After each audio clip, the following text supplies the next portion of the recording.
para hablar de algoritmos, canciones y ética, cruces filosóficos con lo digital.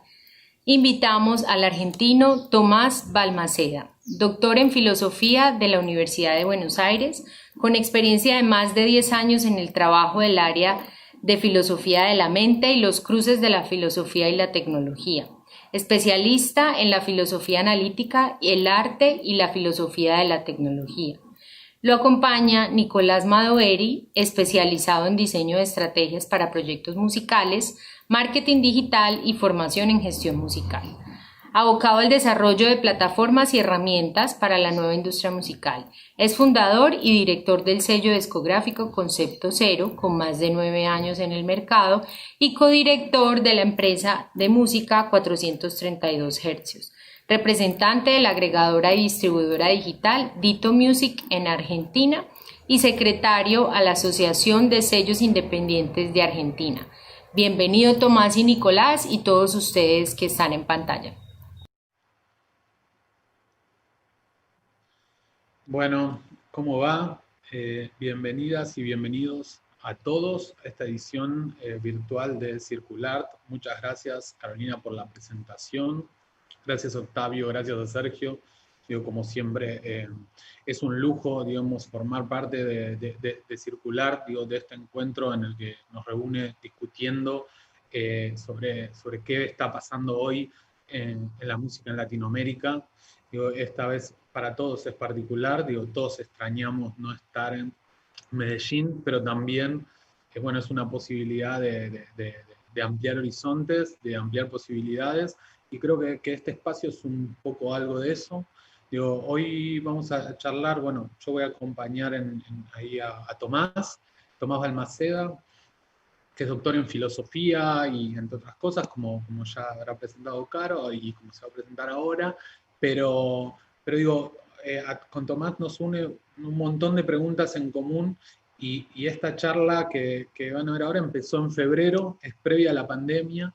Digo, me parece también interesante aclararlo porque y en el medio se dieron un montón de espacios y llegamos hoy a empezar a dialogar algo que creo que va a continuar. Y es sobre un tema que a mí por lo menos me está obsesionando cada vez más, que tiene que ver cómo entra la ética en los distintos aspectos alrededor de la música en digital. Obviamente no estoy diciendo nada nuevo, pero sí creo que hoy llegamos a una instancia como sector, como industria, en el que analizar estos aspectos nos pueden cambiar la dinámica, la estrategia y nos pueden cambiar la manera de pensar o razonar ante un montón de situaciones y también de algo que nosotros hablamos, de construir una nueva industria musical con los valores que nosotros creemos. Bueno, digo, hay un montón de preguntas alrededor de eso y no me quiero explayar más, así que bueno, antes que nada quería aclarar que esto es un espacio, como ven acá, de Futurex. Futurex es una respuesta que nosotros tuvimos un poco a este contexto desde nuestra empresa de música 432 Hz y es un espacio de profesionalización dinámica para la industria musical. Están invitados a explorar en las redes y ver qué encuentran también alrededor de eso, en el que buscamos también hacernos ciertas preguntas y con un grupo de proyectos que forman parte, que muchos están ahí del otro lado acompañando, buscamos generar distintas instancias, talleres, conferencias, workshops, asesorías, para poder trabajar los distintos temas. Así que ahora sí, digo, gracias Tomás por ser parte de Circular, ser parte de Futurex, y te dejamos la palabra.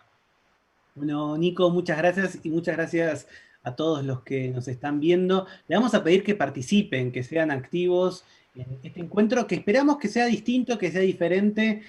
Voy a compartir pantalla, tengo una pequeña presentación. Como siempre le pueden sacar captura, le pueden sacar fotos a la pantalla, pero también vamos a tener después la presentación para descargar como PDF, así que no se preocupen, esta es un poco la idea. Lo que vamos a hacer hoy, entonces, como les adelantó Nicolás, es tratar de pensar los cruces de lo filosófico con lo musical, y específicamente con lo musical digital.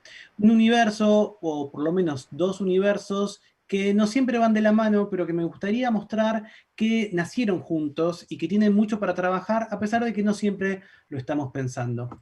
Yo soy doctor en filosofía, trabajo desde hace muchísimo tiempo en el área, desde hace 3 o 4 años me dedico específicamente a la filosofía de la tecnología, con un grupo, ahora se los quiero presentar, y también me encanta comunicar y soy muy curioso, y la verdad es que a veces trabajar de filósofo no es tan divertido como uno se puede imaginar, nadie se imagina que es divertido, pero bueno, también despunto el vicio de poder comunicar siendo periodista, escribo libros, y sobre todo, como puse ahí, soy bastante curioso. No sé si vos, Nico, como moderador, querés contar un poco más de lo que estás haciendo.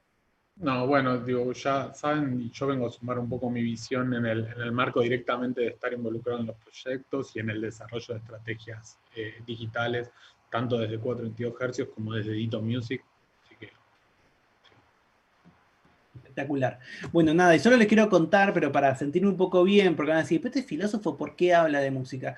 Porque bueno, quizás no del lado de la industria, pero del lado de un oyente soy un fanático de la música. Mi primer libro, que ya tiene 4 o 5 años, pero que aquí en Argentina sigue teniendo todos los años reediciones y me pone muy contento, se llama ¿Quién es la chica? Y ahí lo que hice fue tratar de analizar quiénes son las musas detrás del rock argentino, y entrevisté a mujeres, entrevisté a madres, a novias, a amantes, a esposas, y para mí siempre el universo de la composición artística es algo que me atrajo, así que me encanta estar en un espacio como este, y desde hace 1 año y medio tengo un newsletter que se llama Sabiduría Pop, llega todos los domingos a su casilla de correo, y también cuento la historia de la canción y trato de pensar qué cruces con alguna idea filosófica o algún autor puede tener. Como les conté, soy parte del grupo GIFT. El grupo GIFT es un grupo que formamos con otros 4 filósofos y filósofas, y lo que hacemos en este grupo es básicamente tratar de pensar acerca de una frase que habrán escuchado muchas veces, que es esta de inteligencia artificial. Ustedes seguramente están trabajando día a día con algoritmos de aprendizaje automatizado, de machine learning. También es lo que sucede en las plataformas, ¿no? En donde ponemos nuestra música, nuestro trabajo, también en nuestra vida cotidiana, ¿no? Cuando nos recomiendan una serie, cuando hacemos y a veces determinadas compras, ciertas apps, están todo el tiempo estos algoritmos dando vueltas, pero no siempre están acompañados por una reflexión, no siempre están acompañados por un pensamiento de por qué se está haciendo. Ese es el objetivo que tenemos desde aquí, desde Argentina, con este grupo, pero que buscamos que tenga proyección latinoamericana y mundial, así que estoy contento de poder participar y contar, en este caso, un poco cómo estas reflexiones filosóficas tienen que darse específicamente con algo, como vamos a leer hoy, que es un artefacto, que es el artefacto del archivo musical o cómo lo hacemos. Yo les cuento cuál es lo que yo les voy a prometer para este rato que vamos a compartir juntos. Yo les aseguro que me encantaría dejarles muchísimas preguntas. No les puedo dejar muchas respuestas, les puedo dejar muchas preguntas, y me gustaría dejarles materiales para seguir pensando. Esta es un encuentro, una charla que va a abrir puertas, ¿ok? Y vamos a hacer preguntas, y vamos a hacer preguntas incómodas, vamos a hacer preguntas que nos van a alejar del camino tradicional o del terreno seguro, de lo que es legal o lo que no es legal, para meternos en un terreno mucho más complejo, pero para mí mucho más apasionante, y es qué cosa está bien y qué cosa está mal. Y como ustedes ya se deben estar imaginando, no hay una única manera de entender qué cosas están bien y qué cosas están mal, así que mi invitación, y por eso me encantaría que participen con nosotros, es también animarse en este rato a poner entre paréntesis las certezas que tenemos de cómo nos dijeron que es el mundo, o de cómo tienen que ser ciertas prácticas comerciales, empresariales, artísticas, y ponerlas en tela de juicio, ¿no? La idea es entonces, primero, un breve repaso de por qué estamos acá hablando de filosofía, qué tiene que ver, simplemente para que todos entendamos cuál es la función que puede tener. Luego voy a hacer un breve repaso de lo que ustedes posiblemente vivieron y además escucharon 1000 veces, que es, digamos, lo que sucedió a partir de Napster. No me voy a interesar acá por el relato tradicional de los hechos que sucedieron ya hace 30 años, sino que me interesa justamente entender qué aprendimos de eso. Así que ojalá podamos recuperar ese suceso desde otra mirada, una mirada que quizás nunca tuvieron. Y luego sí vamos a ver, como son muchos los cruces que puede haber, quiero hablar de 4 cruces que creo que se van a poder llevar preguntas y una ruta de acción específicamente para poder charlar, como les comentaba Nicolás al comienzo, cómo realmente puede haber instancias de reflexión filosófica sobre la ética, sobre nuestra naturaleza, sobre la antropología, a partir de nuestro trabajo en la industria musical. Si tienen preguntas, si tienen dudas, si tienen comentarios, nos encantaría escucharlos, lo pueden hacer en el chat que tienen ahí y Nicolás lo va a estar recogiendo. Así que aprovechen también ese espacio para compartir la filosofía y filosofar y reflexionar, es dar la opinión de uno, razonarla, dar los motivos por lo que uno cree algo, pero también un poco pelear, ¿no? Entonces me encantaría que si algo que yo digo les parece que está todo mal, o les parece que puede mejorarse, o tienen otra opinión, me encantaría que la compartan. Para arrancar solamente un brevísimo, brevísimo recorrido de qué hace la filosofía en todo esto, porque uno de los problemas que tenemos los que hacemos filosofía, que en realidad es una virtud, es que es muy difícil saber exactamente qué es la filosofía, a diferencia de un abogado que sabe un poco lo que es derecho, o un ingeniero que tiene que saber de qué trata su disciplina. Si uno le pregunta a un filósofo o una filósofa qué es la filosofía, le va a dar una respuesta, pero luego si se encuentra con otro filósofo o filósofa va a tener otra respuesta. Y si quizás invitas a tu casa a tomar un café, a tomar una cerveza a 3 filósofos y le preguntás qué es la filosofía, capaz te vas con 4 respuestas, porque cada uno tiene la propia y después 2 arman una o se pelean con otro.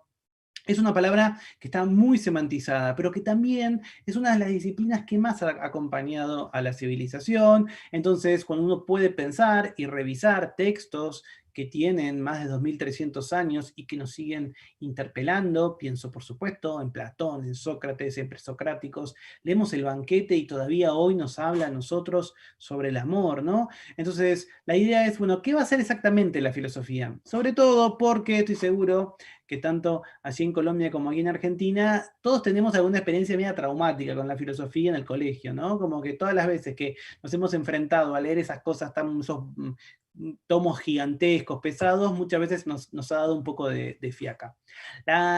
El concepto de filosofía que voy a usar hoy yo, que es bastante parecido al que uso generalmente, es que el filósofo es aquel que trabaja con conceptos, ¿ok? Entonces, la labor filosófica va a ser tomar conceptos y pensarlos, y poder ver cómo son esas estructuras que están detrás. Lo tomo de Simon Blackburn, ¿ok?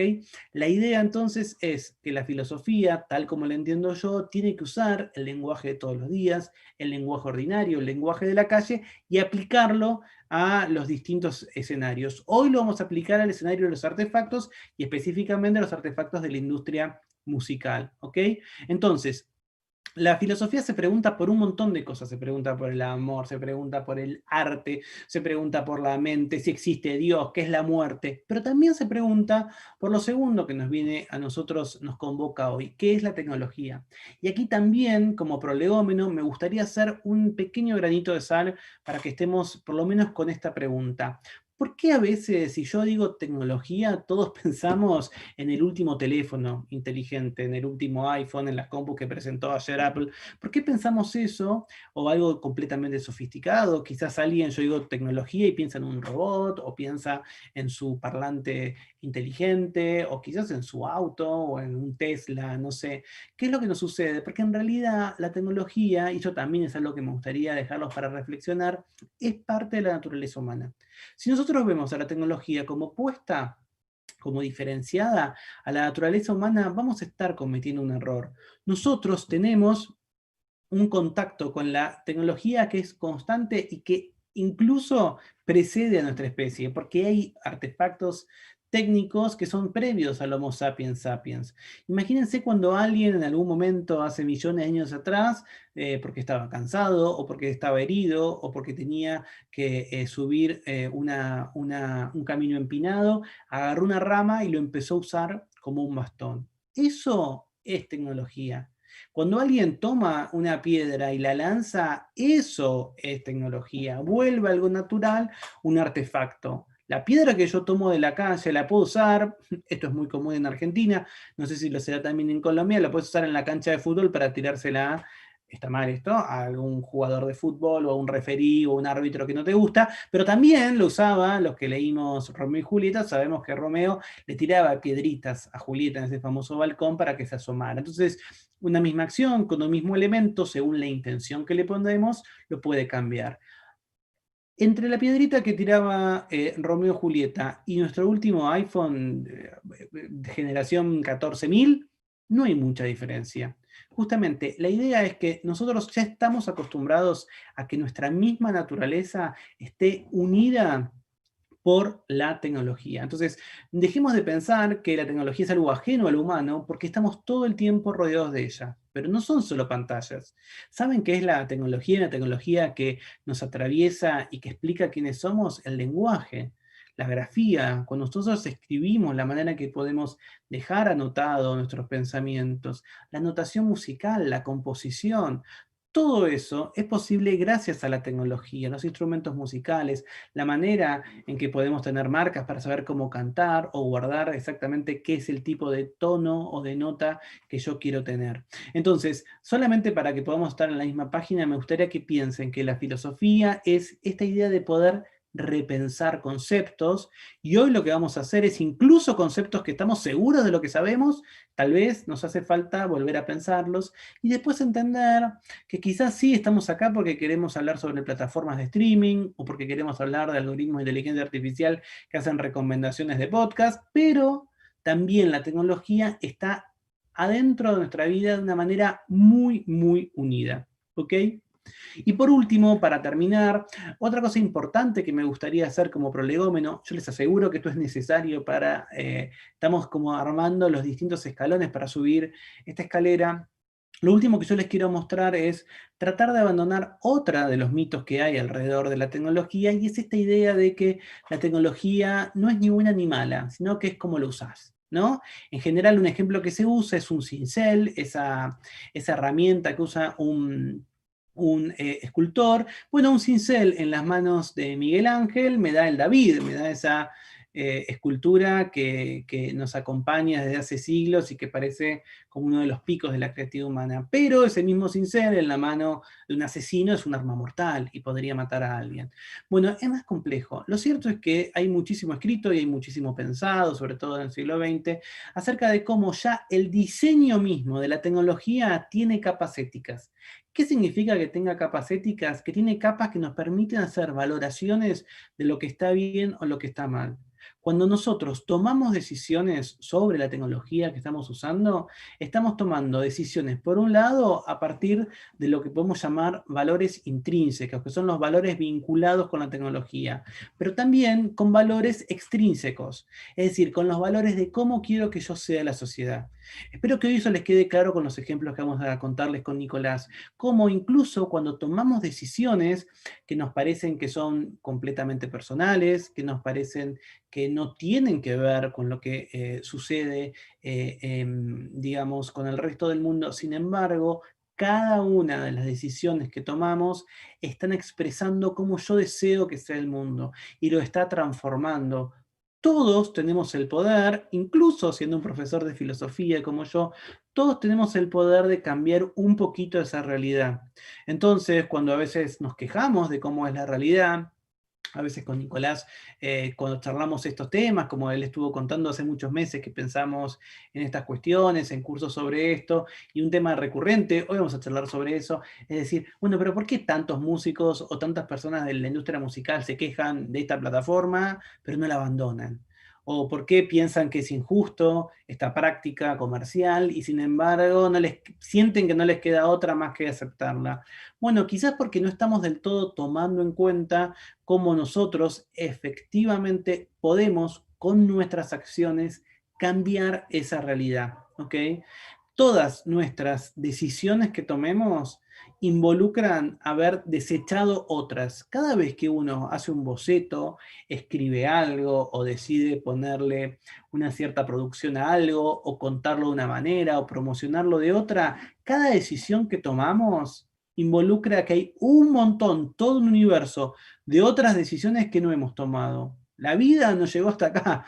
Cada uno dirá después, bueno, qué decisiones tomé para estar un viernes escuchando a un filósofo de Buenos Aires, pero esas decisiones involucraron que muchas veces dejamos de lado o no tomamos otras decisiones. Entonces, en ese sentido, hay valoraciones, como les decía, intrínsecas, propias de nuestra actividad, que va a tener que ver con los contratos, con los mensajes que yo quiero llevar, con los acuerdos que tengo con las distintas plataformas, con los distintos sistemas o con cuando arreglo para hacer un show, por supuesto, pero también valoraciones externas, porque si yo tomo decisiones que perjudican a una parte de la población, yo también tengo que hacerme cargo de qué tipo de proyección lo estoy haciendo, incluso desde un lugar, como ustedes pueden llegar a pensar, que parece ser más inocuo, como diciendo, bueno, pero ¿cómo yo podría cambiar el mundo desde acá? No te invito a cambiar el mundo como una película de Disney, te invito a que entiendas que cada decisión que tomamos impacta sobre la realidad. Por eso, y para terminar en esta sección propedéutica, es importante que tomemos la idea de que no existe la neutralidad valorativa. Dejemos de pensar que las cosas que creamos no son ni buenas ni malas, sino que tienen que ver con cómo se usan.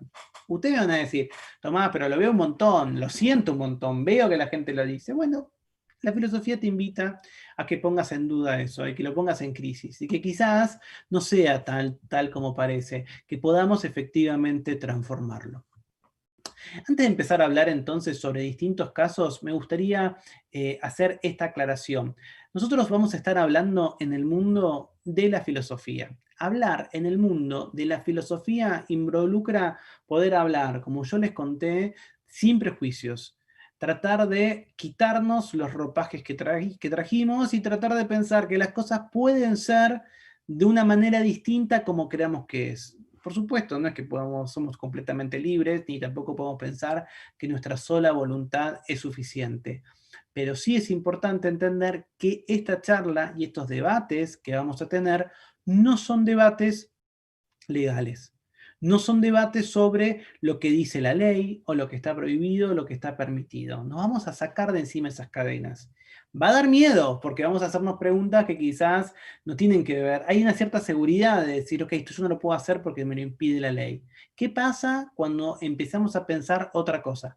No es una invitación, por favor, a romper la ley, pero sí para pensar hoy, en este rato que compartimos juntos, de qué manera hay. Así que las preguntas que vamos a empezar a hacer ahora con Nicolás, traten de responderlas y de pensarlas, no desde lo que dice lo legal. Piénsenla qué es lo que les parece que es así.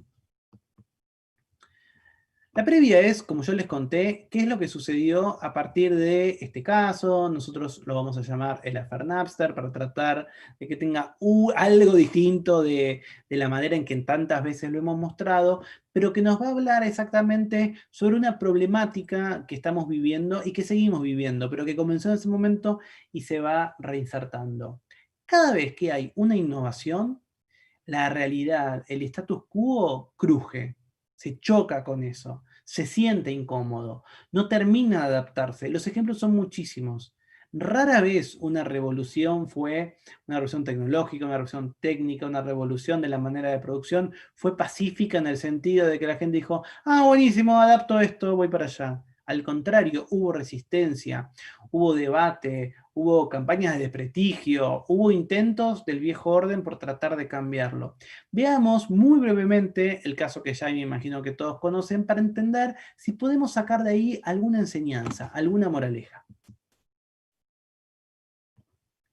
Lo primero que tenemos que decir es que para la filosofía, el arte y la tecnología comparten una característica muy importante. La obra de arte y los artefactos tecnológicos son lo que en ontología, es decir, en la disciplina que piensa el ser de las cosas, llamamos artefactos. ¿Qué es un artefacto? Algo que no es natural. Una piedra es natural, un animal es natural, son objetos que son parte de, como diríamos, del mobiliario de la naturaleza, ¿no? Cuando que se creó la naturaleza o apareció o se evolucionó, listo, venía como con ciertos muebles, ¿no? Como cuando nos mudamos a un departamento que ya está amueblado.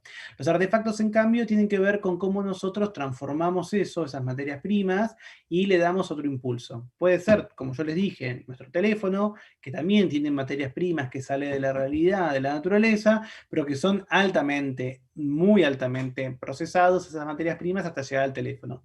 También hay cosas menores, como cuando le imprimimos la intención a una piedra y la lanzamos a un árbitro, o cuando usamos una rama para ayudarnos a caminar.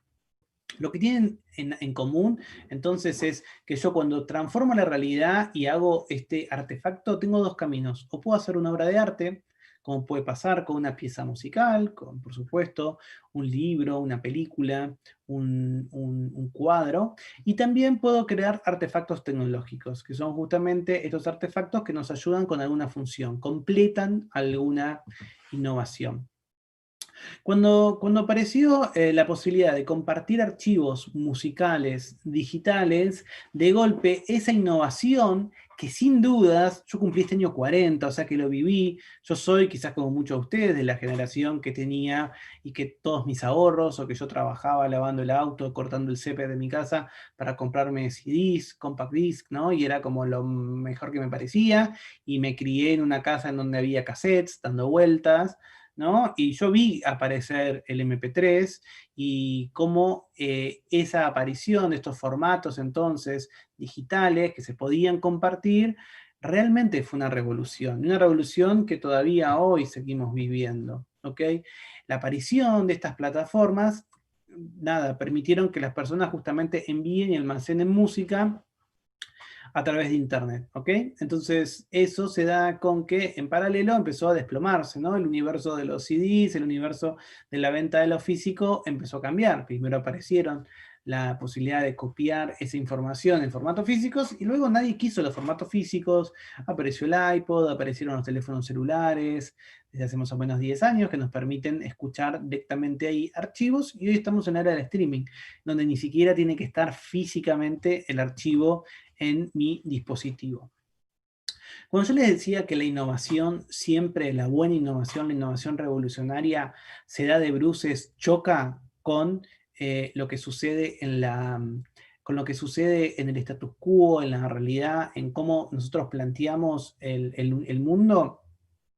La idea es que fíjense cómo la aparición de esta tecnología que permitía compartir archivos digitales se llevó adelante en primer lugar, sobre todo, luego vemos que se llevó adelante un montón más de cosas de la industria, los derechos de autor, ¿ok? Básicamente porque durante muchísimo tiempo en el siglo XX, la mayor parte de los ingresos de las personas que trabajaban en la creación de una canción venían de la venta de formatos físicos, ¿ok? Entonces, cuando aparecen estas plataformas para compartir archivos, ese modelo de negocios tradicional trastocó, cambió, de golpe vio que no tenía las bases que solían tener, ¿ok?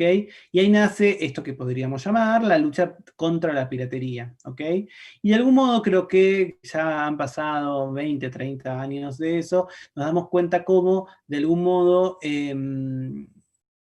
era un viejo orden que se resistía a morir y un nuevo orden que estaba asomándose y que no sabíamos que era imparable. Quizás había gente que se imaginaba que era imparable, pero no lo podía saber. Acá la pregunta que les quiero hacer, es una pregunta muy en serio, es, bueno, como les dije, abandonar el ámbito de lo legal y ponernos a pensar sobre la piratería. En general, la piratería es vista como una forma de robo, y creo que todos estaríamos de acuerdo en pensar que nos parece que piratear es un delito, ¿ok? Pero tiene una diferencia, y es que en la mayoría de los robos, vos le robás, le hurtás algo a alguien y esa persona se queda sin eso. Sin embargo, acá, cuando vos pirateas un archivo, por ejemplo, copias un archivo digital o te lo comparten, la otra persona no pierde lo que tenía, sino que vos tenés algo y el otro se sigue quedando con lo que ya tenía. En ese mismo momento, decimos entonces que lo que se pierde quizás, podemos pensar, es el propietario de los derechos de autor pierde los ingresos que potencialmente se obtendrían de la venta de ese archivo, ¿ok? Entonces, las personas tienen la libertad de elegir la forma que más conveniente de compartir música. Somos libres, nadie nos puede obligar a cómo quiero consumir música. Una de las opciones que tengo para compartir música es la piratería. Puedo tener plataformas legales, puedo comprar formatos físicos, puedo encontrar maneras de escuchar y también tengo la piratería. Entonces, mi pregunta, y me gustaría que los que se animen dejen su comentario en el chat y si puede Nicolás leerme alguna de esas respuestas, es pregúntense y contesten, tomémonos un minuto para pensar qué es lo que creen que está mal de la piratería. No, no vale decir que es ilegal, porque abandonamos el terreno de lo legal, lo dejamos hace algunos minutos. En media hora vamos a volver al mundo de lo legal, no se preocupen, cuando termine esta charla volvemos al mundo de lo legal. ¿Qué es lo que está mal de la piratería? O sea, yo estoy diciendo que lo que hago finalmente es alguien que ya tenía algo, yo se lo copio, la otra persona no pierde nada, yo de golpe lo recibo, eventualmente lo puedo compartir. ¿Qué sienten? ¿Qué es lo que está mal de la piratería? Ahí Tomás, bueno, viene como increíble. Mientras esperamos la pregunta, aprovecho para reforzar esto de Napster, que me parece como un ejemplo de un montón de cosas que aún seguimos viviendo.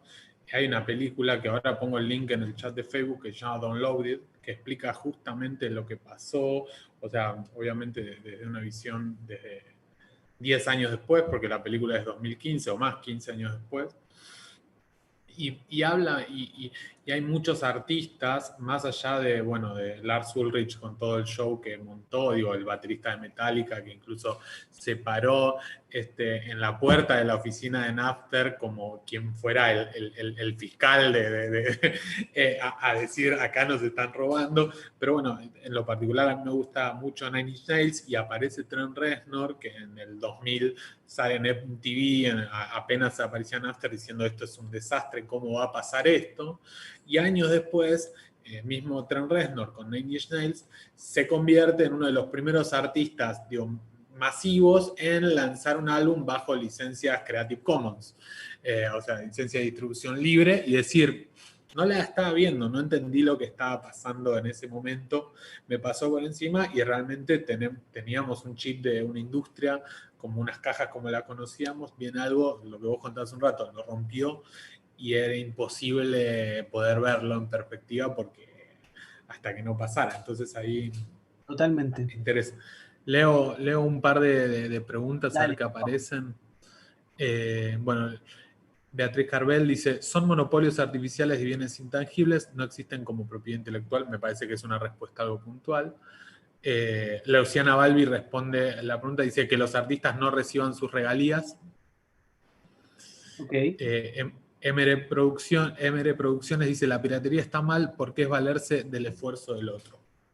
Ok, perfecto. Vamos a ver, vamos a pensar acerca de eso. Como les conté, no hay respuestas correctas y la pregunta es tratar de pensar, ok, ¿cómo puedo salir de las estructuras básicas de lo que me dice que es legal o es ilegal? Tal como mencionaba en una de las respuestas, parece que al copiar el archivo sin pagar al propietario los derechos de autor, pongámosle el pirata, no apoya adecuadamente a quienes trabajaron en producir la grabación, en particular a los artistas. La pregunta ahí entonces es, ¿qué sería apoyar adecuadamente? Porque muchas veces el dinero o las ganancias que genera la venta legal de música no va, bueno, nunca va de entera al artista, y cuando no va entera al artista, ¿cuánto se queda el artista y cuánto se queda toda la cadena de valor que van teniendo? Por supuesto que los que son parte de la cadena de valor van a decir, no, Tomás, yo laburo un montón, yo trabajo un montón, y hay cosas que hay que pagar y todo, pero a veces esas discusiones no están puestas siempre en la mesa y todo se termina reduciendo simplemente a decir, ok, no hay que piratear o no es que está bien. ¿Cómo es? Tiene que ser la persona, el usuario que decida cuánto va a querer poner por ese valor, que en ese caso se parece, aquí en Argentina decimos pasar la gorra, cuando hay algunos espectáculos que finalmente no son gratuitos, pero cuando terminan pasan una bolsita donde hay que poner el dinero que uno cree o que puede pagar o que cree que vale. Y por otro lado, tampoco podemos dejar que solamente terceros pongan un precio que quizás no tenga que ver con lo que sucede con los artistas o con otros involucrados. Solamente para avanzar, les quiero decir que, por supuesto, la pregunta de qué es lo que está mal en la piratería es incómoda. Yo creo que muchos de ustedes no sabían qué tipear o no se animaban a tipearlo con su nombre y apellido o con su usuario, pero básicamente es un debate que todavía, como decía Nicolás, está presente y que todavía se reactualiza y que cuando uno ve lo sucedido a comienzos del siglo XXI y cómo eso fue transformándose, explica un montón de todo lo que ha hecho la industria musical, que no siempre han sido buenas decisiones, ¿no? O que por lo menos algunas de las centrales de la industria musical o el mainstream no siempre lo ha hecho. Esto que decía Nicolás, de un artista que va a la puerta de la oficina de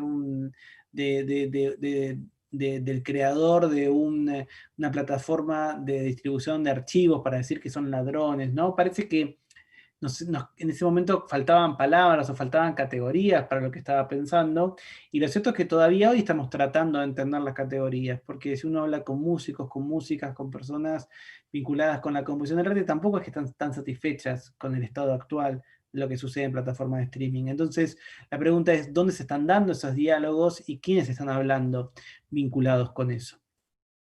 Entonces, estos debates sobre el derecho y sobre los derechos de autor son solamente una parte de lo que podemos pensar de la reflexión ética. Yo no me voy a ocupar de esto acá, primero porque creo que se habla un montón, y segundo porque como los invité un poco valientemente, no me interesan las cuestiones legales. A mí lo que me interesa es tratar de pensar otros cruces de lo filosófico con lo digital. Yo les voy a presentar 4 horas, lo vamos a estar charlando con Nicolás, estamos ansiosos por ver qué piensan ustedes y poder pensarlo juntos y discutirlo juntos. El primer cruce de estos 4 que me gustaría que pensemos acerca de cómo la reflexión filosófica puede ayudarnos en el mundo de la industria judicial es tratar de pensar qué sucede con los datos. Los datos, hay una frase muy usada y muy remanida, que yo a veces me peleo porque no me gusta tanto, pero digo, le voy a volver a decir acá, esta idea quizás la escucharon, ¿no? Los datos son el nuevo petróleo. ¿Cuál es la idea? Que el valor que nosotros por primera vez en la historia tenemos, la tecnología para capturar una cantidad increíble de datos. Y no solo eso, sino que estamos generando incluso más datos de lo que generábamos antes. Esos datos son muy valiosos porque nos permiten entrenar a estos algoritmos que estuvimos mencionando al comienzo de aprendizaje automatizado o de machine learning que necesitan ser entrenados con volúmenes muy altos de información. No solo eso, sino que nuestros propios datos, el registro, la huella digital que vamos dejando cuando yo escucho una canción, cuando después escucho otra, cuando la corto, cuando le pongo una manito para arriba, una manito para abajo, cuando descargo un disco o cuando elijo escuchar un cierto artista, un videoclip. Todo eso es información muy, muy valiosa para las plataformas tradicionales que, por ejemplo, venden con un sistema de publicidad porque necesitan tiempo de sesión y quieren saber un montón de mis hábitos, pero también para entender el comportamiento de las personas. Entonces, la primera pregunta que me gustaría que cada uno de ustedes pueda pensar es cómo gestiono los datos que genera mi propia industria, mis propios productos o los datos que otros gestionan en las plataformas donde yo estoy. Porque también es cierto que además de la privacidad hay que tener en cuenta cuál es la seguridad que yo le doy. ¿Cómo puedo estar yo tranquilo de que no voy a ser víctima de un ataque que robe la información de las personas? Nunca vamos a estar 100% seguros, como nadie impide que en cualquier momento entre un ladrón a mi casa y me robe lo que tengo, ¿no? Pero a pesar de eso, ¿cuáles son los pasos que yo di para evitar que entren a mi casa y me roben? Y no solo eso, ¿cuáles son los pasos que yo di para evitar que esa información de los otros usuarios estén? Ustedes posiblemente ustedes pueden decir, bueno, pero no tengo una plataforma donde tenga datos de todo el mundo. Es posible que tengas un mailing list, que vos cada vez que tengas algo que enviar, tengas una lista de correos a los que estás hablando, sepas, por ejemplo, personas que respondieron ciertas encuestas o que decidieron compartir algunos datos a la hora de armar un perfil de Facebook o una campaña. El primer problema que me gustaría contar acá entonces es qué sucede con los datos y cómo los gestiono. Vos, Nico, ¿cómo lo ves a esto? Bueno, a mí me parece que ahí sí hay algo muy interesante en relación del lado de productores, digamos, de contenido, de generadores de la cadena, de que muchas veces nosotros aceptamos, digo, más allá de como administradores de datos, pero sí aceptamos con nuestros contenidos, digamos, condiciones que no tenemos tan claras como son o que no están tan buenas, digo, como lo mismo que firmamos contratos que quizás no leemos tan en detalle, digamos, y que eso habilita, digamos, al permiso para que otros utilicen nuestros datos, digamos, de una manera, y mismo que las condiciones cambien en el medio del partido, digamos. Eso, en un ejemplo que digo, no tiene nada dañino, digamos, por lo menos a simple vista, digo, Spotify tenía como una política de datos bastante abierta para aplicaciones de terceros, digamos, para darle información, y empezaron a ver como un montón de empresas alrededor de Spotify lucraban con sus datos. en este momento estamos viendo cómo Spotify cada vez cuida más su información y cómo empieza a sacar sus propios, digamos, proyectos vinculados a los datos, algo muy reciente que son los charts específicos de Spotify, que tienen que ver con una respuesta a que no se podían ver en la plataforma y otras personas por afuera los estaban comercializando, gracias a los datos que esos daban. Digo, como un ejemplo macro para entenderlo, pero después creo que también en general aceptamos, digo, en el uso de plataformas, obviamente que hay veces que no tenemos opción si queremos estar dentro de cierto circuito, pero por lo menos deberíamos saber qué estamos aceptando, que no está bueno y qué información podemos resguardar, que de hecho de la manera más posible o a la mayor de lugares posible, a la mayor cantidad de lugares posibles, no dárselas. Exactamente. El segundo de los debates filosóficos que podemos tener, más allá de las leyes o de las reglamentaciones, tiene que ver con la justicia. ¿Cuál es el porcentaje de ganancia justo para cada persona involucrada? ¿No es cierto? La cadena de producción del arte es una cadena de producción muy compleja. El mundo digital trajo una mayor complejidad porque aparecieron quienes los distribuyen, quienes los venden, y digamos, la cantidad de personas vinculadas quizás con el suceso o no de determinada canción o determinado sonido, determinado álbum, va cambiando. La consolidación de la práctica del sampleo, por ejemplo, trajo también una problemática más. Entonces, una buena pregunta sería, entonces, preguntar qué porcentaje es justo para esas ganancias, ¿no? ¿Qué puede ser lo que nos parezca que está bien o no para lo que estamos mencionando? Y ahí, no sé, Nicolás, si, digamos, es un debate que se da o no se da. Creo que el debate que hoy tiene la industria de la música en relación a la cadena de valor del streaming y del pago por el streaming, que es tan complejo, digamos, que no es que vamos a ver una respuesta a corto plazo. Digo, recién estamos viendo la consolidación de un modelo y ahora me parece que vamos a empezar a discutir las condiciones. Ahí hay un caso que es en el macro, que es interesante, que es el de Merlin Network, digamos que para los que no conocen, Merlin, digamos, es una organización que funciona como si fuera un representante de todas las organizaciones independientes del mundo que se sientan con las plataformas a discutir como si fuera una multinacional más. Entonces, digo, más o menos para ser breve, si hay 3 empresas que hoy tienen casi el 60, es muy discutible, pero supongamos el 65% del mercado, que son las majors, digamos, el resto son representados en las mesas de discusión con las plataformas por Merlin. Y eso discuten un primer punto, que es cuánto Spotify les va a pagar a la distribuidora o al sello que genera contenido. Ese es un punto que está siempre en una tensión, en el que, por ejemplo, Spotify dice, yo no te puedo pagar más porque pago en relación a una ecuación, en relación de lo que pagan la suscripción, digamos. Y Spotify lo que viene diciendo, creo que tuvo un año solamente de ganancias, dejando de lado que su CEO es multimillonario, ¿no? O sea, pero el balance financiero da que da pérdida en general en relación a lo que distribuyen con regalías y lo que recaudan por suscripciones. Entonces, digo, es muy complejo y es una problemática del modelo que hoy se está utilizando y me parece que ahí, y solo para dejar una punta para que el que quiere lo chusmee, ahí se está haciendo un experimento, Deezer, que es una plataforma de streaming súper importante, está haciendo un experimento en Francia para distribuir las regalías en relación de lo que consume la persona y no del volumen total de mercado. Y eso hace que en vez de ir todas como proporcionalmente el consumo del mercado, se dividen en relación de qué consumió cada uno y eso le vaya más directamente al artista.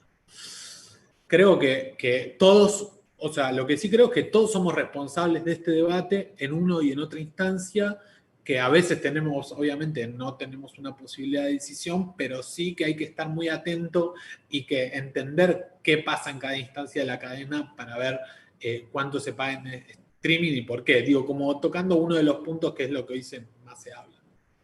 Perfecto. Tenemos con Nicolás 2 puntos más para pensar. Recuerden que está el chat para poder compartir opiniones, discusiones, quizás conocerse con alguien. A veces en las charlas alguien se conoce. No digo que nazca el amor, pero algo parecido. Lo tercero que queremos contar, muy vinculado con lo que estamos charlando, y también es una pregunta filosófica acerca de cómo deseamos que sea el mundo, es ¿cuál es el peligro de las prácticas monopólicas? ¿Cuál es mi rol? Cualquiera sea el que tengan ustedes en este momento en la industria, como artistas, como productores, como parte de una organización. ¿Qué es lo que sucede también con el Estado? ¿Por qué puede ser que se permita que haya, como contó recién Nicolás, que algunas de las grandes plataformas abarquen tantísimo del mercado? ¿Qué sucede cuando, por ejemplo, un jugador como Apple, que tiene otros intereses además de Apple Music, puede también obligarte o poder ofrecerle a algunos artistas que vengan precargados temas o que aparezcan en tal lugar o que tengan contenidos distintos? En la guerra del streaming en los contenidos audiovisuales está creciendo y se va a ir extendiendo también al streaming de la música. Entonces también ahí es cuáles son esas prácticas monopólicas y qué hago yo. Porque Nicolás, o no, muchas veces uno se queja y le parece que está mal, pero es difícil romper esas cadenas. Totalmente. Es muy difícil, digo, salir de lo que sobre todo cuando se establecen ciertas dinámicas dentro de la industria, es muy difícil decir, bueno, yo no quiero pertenecer, es como que dijéramos, bueno, no estoy de acuerdo con Instagram, no voy a estar ahí. O digo, no estoy de acuerdo con Spotify, no voy a estar ahí. De hecho, grandes artistas como Taylor Swift lo han hecho, se han ido a Spotify y han vuelto, está bien, pudiendo renegociar las condiciones por el tipo de artista que son. Pero a mí me parece que ahí lo importante es que muchas veces ni siquiera sabemos la diversidad de opciones que hoy hay. Exactamente. En relación a eso, me parece que eso es un punto clave. En relación a las plataformas de streaming, me parece que es fundamental entender los distintos actores, las distintas plataformas que hay en juego y cuál es el valor diferencial de cada una. Y eso, digamos, no es que nos va a cambiar exponencialmente o puede cambiar el modelo, pero sí nos puede generar por lo menos decir, bueno, estoy trabajando en estos otros lugares también, un desarrollo de mi proyecto, porque bueno, acá obviamente tengo que estar, pero hoy las condiciones o el modelo no es en el que yo esté totalmente de acuerdo, digamos.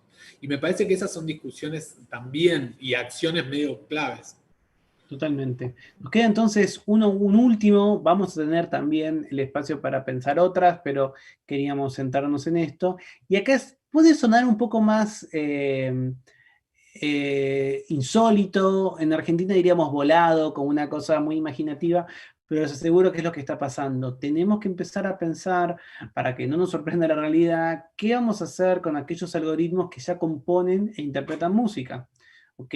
Una realidad que sucede, como ustedes saben, los videojuegos, por ejemplo, que es una industria que es muy saludable y está siendo muy sólida económicamente, los videojuegos necesitan cada vez más y más y más canciones, horas y horas y horas de música, y en muchas ocasiones, nada, no son personas humanas las que hacen esas canciones, sino que son algoritmos o dispositivos.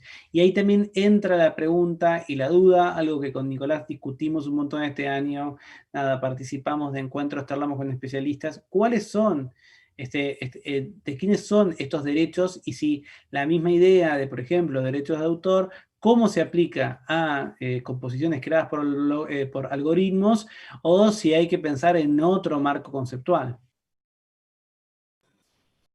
Totalmente, me parece que ahí nos metemos en una situación que es también... Hola, no, ahí está. Nos metemos en una situación que es muy, muy para largo, pero que ya es real. Digo, en una de las charlas ahí que está en YouTube, ¿cierto, Tomás? De las charlas que organizaba por vos. Está medio oculta, pero me la pueden pedir, porque Bueno, les cuento algo, nada, digamos, antes de cerrar, tuvimos una charla con un especialista, un uruguayo, Aldo Sponton, trabaja en la empresa Globant y él hace y trabaja en composición musical. Y bueno, nada, hicimos un encuentro tal como el que están viendo ustedes por YouTube y presentamos la primera pieza musical con copyright compuesta por un algoritmo y nos bajaron la transmisión por problema de derecho de autor. El algoritmo de YouTube detectó esa canción y tuvimos un complaint de esta empresa que lo había hecho. Así que sí, es complejo. Quisimos traer este último cruce básicamente porque nos parece que aunque pueda sonar muy futurista, lo cierto es que si mañana le traen a una compañía de videojuegos, como ya está pasando, algoritmos que generen música o que, por ejemplo, puedan salir para videos o para todo lo que es redes sociales, de golpe tenemos que empezar a pensar no tanto el rol del artista, porque yo creo que queda claro que el artista siempre va a existir, sin embargo, hay un rol del autor que está en crisis y me parece que está bien. Sí, es mega interesante eso y creo que abre un montón de puertas y decir, bueno, justo esto que vos decís, un bloqueo por una composición que no está generada por una persona y unos ingresos de derechos de autor, pese que con el modelo de copyright ya sucede, pero digo, nosotros con derecho de autor no estamos tan acostumbrados, que van un dinero de derecho de autor directamente a una empresa, que es la que generó el algoritmo de composición. O sea, Igual trabajaron personas de carne y hueso. Pero bueno, esos son los cuatro. Para terminar, tenemos básicamente algunas ideas como conclusión. Por un lado, aunque nos pueda parecer, digamos, que nada de lo que hacemos está vinculado con la filosofía, nos encantaría que de esta charla te quedes, o de este encuentro, te quedes con la idea de que tenés que empezar a pensar en la filosofía como una herramienta para poner en crisis muchas de las cuestiones que creemos, que estamos convencidos de lo que trata o aquello de lo que es, y sin embargo necesita de nuestra acción para poder entender este escenario que es tan cambiante. Es una gran herramienta, ¿ok? Hace falta una reflexión sobre el diseño y el desarrollo, el uso de estas tecnologías y recordar que todo lo que sucedió hace 20, 20 y pico de años con Napster nos tiene que servir de aprendizaje. No puede ser que cuando en 2 años o menos estemos discutiendo sobre algoritmos que componen canciones, nos enfrentemos a volver a repetir los errores que hayamos hecho, ¿ok? Tenemos que entender, bueno, ¿qué puedo aprender del pasado y de qué manera la industria musical, cuando se choca con la innovación, reacciona? No siempre reacciona bien. Por último, para nosotros, para mí sobre todo en particular, y lo hemos discutido muchas veces con Nicolás, es importante también que entendamos la posibilidad que tenemos nosotros de poder hablar y armar un espacio de diálogo desde el sur, ¿ok? Porque si no son discusiones que siempre es Europa y Estados Unidos y pareciera que no hubiera nada más en el globo. Nosotros también tenemos un montón de enseñanzas, tenemos un montón de ideas, hemos aprendido y hemos hecho cosas increíbles en nuestro continente y tenemos que también entender de qué manera no solamente podemos aportar este diálogo, sino qué soluciones nos sirven para nuestra región y que quizás nos sirven para otras cosas. Estas discusiones, que estamos felices de que estén en Circulart, creemos que también tienen que estar en un montón de ámbitos. Tendría que ser parte de cada una de las conferencias un pequeño espacio para este tipo de reflexiones. No lo digo como filósofo porque estoy interesado en que haya, digamos, más convocatorias para filósofos, pero sí, digamos, empezar a entender que no puedo hablar solamente de la coyuntura o de lo urgente, incluso en tiempos como estos que son tan especiales. Solo para terminar, les quiero contar que con mi grupo de investigación el año pasado trabajamos en eso que ven ahí, que es un libro que editamos junto con el BID, con el Banco Interamericano de Desarrollo, que es totalmente gratuito. Lo pueden descargar o bien de la página de nuestro grupo, que es grupo.gift, o bien desde guía.ai. Ahí van a encontrar trabajos de todo el continente. Nosotros fuimos los representantes de Buenos Aires, de Argentina, perdón, de Argentina, y trabajamos en ese libro. Digo, aquellos que se quedaron con ganas de pensar, la caja de herramientas lo que es un dispositivo que nos sirve para pensar cuestiones de filosofía de la tecnología en distintos ámbitos. No solamente el musical, pero la idea es poder aplicarlos, tal como hicimos nosotros. Así que nada, para nosotros, para Nicolás y para mí, nada, como dijimos al comienzo, es un honor y un placer poder estar en Singular y poder también pensar y compartir juntos. No sé si hay algún sí, comentario o algo más que hacer, Nico. Sí, 100%. Quería cerrar. A mí me quedo mucho con este último punto de decir que todas estas discusiones éticas, tecnológicas, las tenemos que dar 100% desde una mirada de Latinoamérica, del contexto en el que estamos, y es un momento, digo, incluso por la coyuntura, muy especial y muy sensible para realmente entender y pensar una construcción del sector. Digo, parece como algo cliché o algo hecho, pero realmente, o sea, estamos viviendo un año en el que se están dando cambios tecnológicos que no se vieron en los últimos 10 capaz, o aplicaciones tecnológicas, más que los cambios quizás ya estaban dados, pero culturalmente estamos adoptando las tecnologías de una manera que no había pasado mucho tiempo, y me parece que en el sector musical, que siempre estuvo vinculado y en una como vanguardia tecnológica, porque las tecnologías aplicadas a la música suceden todo el tiempo, pensar estos temas desde el sector independiente y desde cualquier lugar en el que nosotros estemos de la cadena, por más que nos sintamos, o sea, que es insignificante lo que podemos llegar a mover, es necesario. Así que bueno, agradezco nuevamente a Circular, a vos Tomás por esta data increíble, y también quedamos ahí un poquito en el chat, y si no también nos pueden contactar por redes, digo. Nos buscan, eh, nos googlean. Puede salir alguna cosa policial que tengamos con Nicolás de nuestro pasado de juventud, pero en general salen cosas lindas y van a encontrar nuestras vías de comunicación. Así que bueno, muchas gracias a todos, nuevamente gracias Circular. Queremos nuevamente agradecerles por acompañarnos en esta franja de conversación, a invitarlos a seguirnos en nuestras redes sociales, a publicar sus comentarios y sus fotos con el hashtag Todos Juntos y el hashtag Que la Música No Deje de Circular, y los esperamos en la siguiente estación de hoy, que son los showcases que inician en la tarde. Los invitamos a que estén pendientes de nuestra programación, que visiten la Feria de la Música, que conozcan los stands de todas las empresas, y que durante estos 4 días sigamos escuchando la música, viviendo la música, y que desde sus casas disfrutemos y vivamos Circular 2020.